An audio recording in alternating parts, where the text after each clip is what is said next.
వరదరం విష్ణుం శశివర్ణం చతుర్భుజం ప్రసన్నవదనం ధ్యాయేత్ సర్వ విఘ్నోప శాంతయే.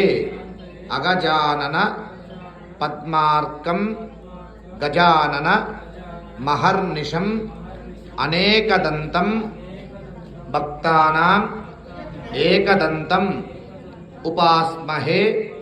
తొండము ఏకదంతమున్ తోరపు బొజ్జయు వామహస్తమున్ మెండుగ మ్రోగు గచ్చలున్ మెల్లని చూపుల మందహాసమున్ కొండొక గుజ్జు రూపమున కోరిన విద్యలకెల్లా నొజ్జయై ఉండెడి పార్వతీతనయ ఓయి గణాధిప